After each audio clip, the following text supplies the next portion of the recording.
lakini niombe kwa maana ya ofisi ya mkuu wa wilaya, yako maeneo mawili ambayo tutaomba.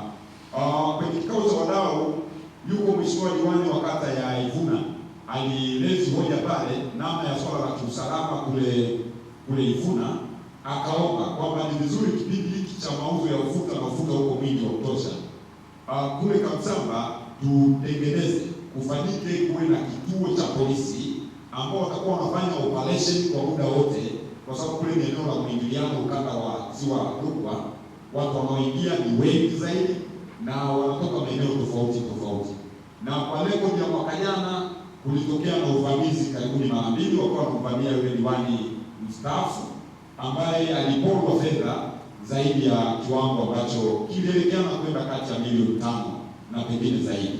Sasa usalama wake ulibaki, lakini bado uchumi wake ulitetereka.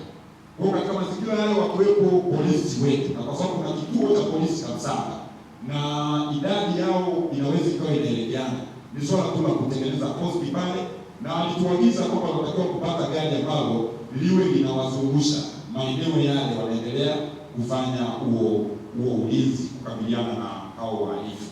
Kwa tuone namna bora ambapo kama ikiwezekana iwe hivyo kwa ajili ya usalama wa kipindi hiki. Lakini pia ofisi ya mkuu wa wilaya tuendelee kuomba jambo jingine. Pale Msangano tulivyokuwa tunapita, inaonekana kuna tabu, iko tabu pale. Kwenye mkutano wa hadhara ilijitokeza, wananchi walisema, moja ya mambo walioyasema ni kuhusiana na migogoro kati ya wakulima na wafugaji, na walihitaji mimi nitoe tamko, kwa sababu mimi sio mtu wa tamko, mimi ni kiongozi wa kuchaguliwa, isipokuwa kero ikijitokeza tunapeleka kwa viongozi ambao wao wamepewa mamlaka. Sasa moja ya ahadi niliyowapa, niliwaambia nitafikisha kwa mkuu wa wilaya, kumuomba mkuu wa wilaya ili aje yeye kwenye mkutano, alafu yeye asikilize.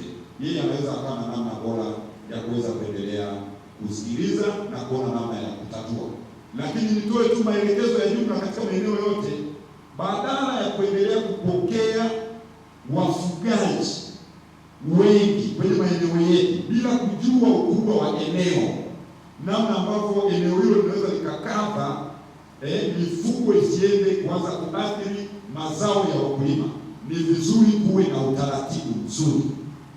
Wanatakiwa wakipokea maombi popote, wenye viti wa vitongoji na vijiji, watendaji wa vijiji na wakata, wakipokea maombi ya raia anayehitaji kwenda kuishi maeneo yale, kwa sababu ni Watanzania, wafuate taratibu, waende kwenye vikao vya halmashauri za vijiji, lakini waende kwenye vikao vya mikutano ya hadhara ili kueleza hitaji la huyo anayekuwa amefika, na kama makubaliano yanafikiwa, basi yao yamefikiwa kwa wote, kuliko wanakaa pembeni wanatekeleza jambo hilo baadaye linaleta mgogoro.